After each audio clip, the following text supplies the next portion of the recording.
इस बीच इजरायली सेना के अभियान के बाद से लेबनान, खास तौर पर दक्षिण लेबनान से करीब 12 लाख लोग बेघर हो गए हैं और कई लोग लेबनान छोड़ छोड़कर दूसरे मुल्कों में जा रहे हैं, जैसे सीरिया और तुर्की जाने की कोशिश में है, लेकिन इनका जाना मुश्किल है। शिपिंग कंपनियां इसके लिए लोगों से मुंह मांगी कीमतें वसूल कर रही हैं।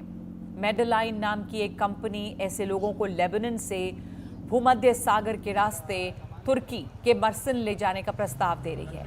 12 से 15 घंटे के इस समुद्री सफर के लिए एक टिकट $250 का मिल रहा है।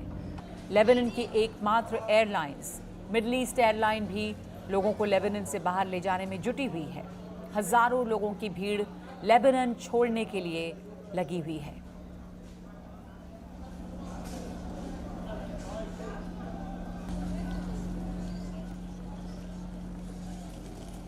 हमारे साथ जुड़ गए हमारे सहयोगी गजाली, जो इस वक्त बेरूत में के आसपास मौजूद हैं, लेबनान में हैं गजाली, और लगातार वहां से आप रिपोर्ट कर रहे हैं इस युद्ध के क्षेत्र से। तो वहां जहां पर आप मौजूद हैं वहां की स्थिति बताएं इस वक्त। जी देखिए नगमा, इस वक्त हम डाउनटाउन जो है बेरूत का जो सिटी सेंटर कह ले वहां पर हैं। और मेरे पीछे आप देखिए कि इस इलाके में फिलहाल जब से ये 1.5 हफ्ते या 2 हफ्ते पहले से पेजर धमाकों के बाद लेबनान पे इसराइल ने हमला शुरू किया है, तो इस इलाके में उतना असर नहीं पड़ा है। यही इस जो आप देख सकती हैं, जो पीछे होटल्स हैं, इनके जस्ट पीछे जो है मेडिटेरेनियन सागर भी है। तो लोगों का आना जाना इस इलाके में तो ठीक है, लेकिन जो आप दक्षिणी बेरूत या दक्षिणी लेबनान की बात कर रहे हैं, दक्षिणी लेबनान में ज्यादा हमले हुए हैं। एयरपोर्ट के जो इलाके हैं, बेरूत एयरपोर्ट के पास, वहां पर जो है सड़क को बिल्कुल डैमेज कर दिया है इजरायली बमबारी ने। और उसी इलाके के पास जो साउथ लेबनान है या बेरूत का नॉर्दर्न एरिया है, वहां पर हिजबुल्लाह का कह सकते हैं कि अहम ठिकाना माना जाता रहा है। वहां पर कई जो हिजबुल्लाह के कमांडर हैं या उनका दफ्तर है, उसको भी बहुत डैमेज पहुंचा है। लेकिन फिलहाल अगर बात करें कि पिछले 8 घंटे में सुबह से मैंने बेरूत में क्या देखा है, तो एक तो यहाँ पर बहुत ही अनसर्टेनिटी है, क्योंकि ये जो मेरे पीछे आप बिल्डिंग देख रही हैं, ऐसी कई मंजिला इमारतें जो हैं बेरूत शहर में, कई जगह पर जहाँ पर मैं गया हूँ, वहां पर पिछले 1 हफ्ते में या 1.5 हफ्ते में इजरायली बमबारी से ऐसे कई रिहायशी इलाके जो हैं उनको क्षति पहुंची है, और कई लोग घायल और कई लोगों की मृत्यु भी हुई है। ऐसे में सरकार क्या कर रही है कि उसने सरकारी स्कूलों में अंतर्राष्ट्रीय और राज्य जो उनके लोकल एनजीओ हैं उनके साथ मिलकर लोगों के जो विस्थापन हुए हैं, जो लोग विस्थापित हुए हैं, उनको खाना पानी मुहैया करवा रही है। लेकिन ज्यादा चिंताजनक बात यह है, जो आप अभी अपने लिंक में बता भी रही थी, कि यहाँ से लोग जो हैं वो जब 2011 के बाद सीरिया में या अलग अलग जगहों पर अरब स्प्रिंग शुरू हुआ था, उसके बाद सीरिया में जिस तरह से उसको दबाने की कोशिश की गई, और वहां पर 2014 से आईसिस का प्रभाव बढ़ गया, तो वहां से कई लोग जो हैं वो विस्थापित होकर लेबनान आ गए थे। और लेबनान के उन इलाकों में जब हमले शुरू हुए, तो अब वही लोग सीरिया जाने की कोशिश कर रहे हैं। लेकिन इसराइल ने सीरिया लेबनान के सीमावर्ती इलाके की जो सड़क है उसको भी ध्वस्त कर दिया है, उसको भी नष्ट कर दिया है। तो वहां पर से भी लोगों का सीमा क्रॉस करना वो भी बहुत मुश्किल लग रहा है, और ऐसे में लोगों की लंबी कतारें लगी हुई हैं। आज रविवार का दिन है, सरकारी दफ्तर हो या दूसरे जो बाजार हैं इस इलाके के या शहरी इलाके के, वो बंद हैं। फिलहाल इस जगह की अगर तस्वीर दिखाऊं तो यहाँ पर चहल पहल है, पर्यटक भी हैं जो अंतर्राष्ट्रीय दूसरे देशों से आए हुए होते हैं।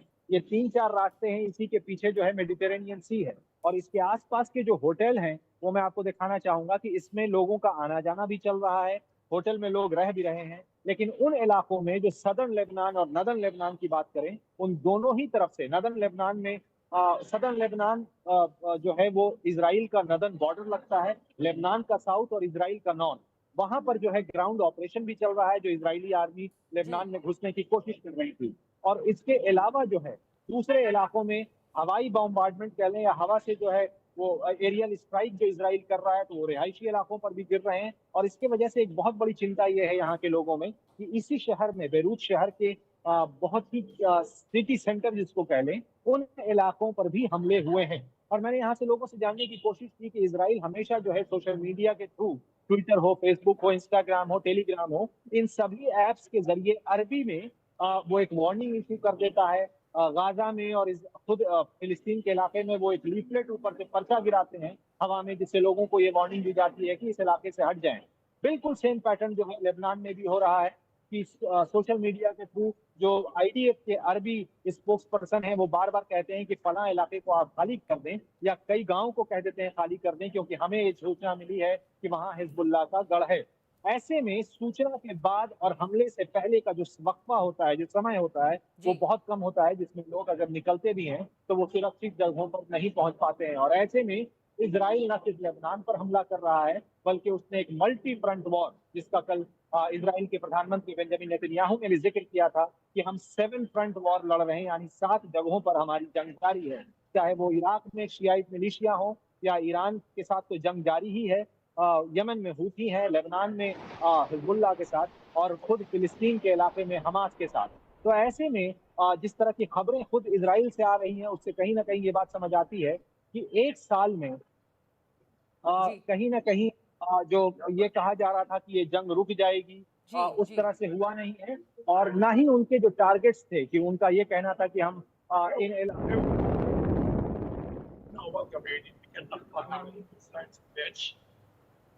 Don't look at anybody. I'll fuck you up. You need to get the गजाली, fuck out of आपके this पीछे area. भी एक धमाके की आवाज़ आई है इस वक्त में। आप अपना ध्यान रखें, यहाँ पे लगातार बमबारी हो रही है अलग अलग जगहों पर। जो सिटी सेंटर है वो शायद कुछ सुरक्षित है, लेकिन जैसा इजराइल ने बताया है कि 7 फ्रंट वॉर जो है वो जारी है।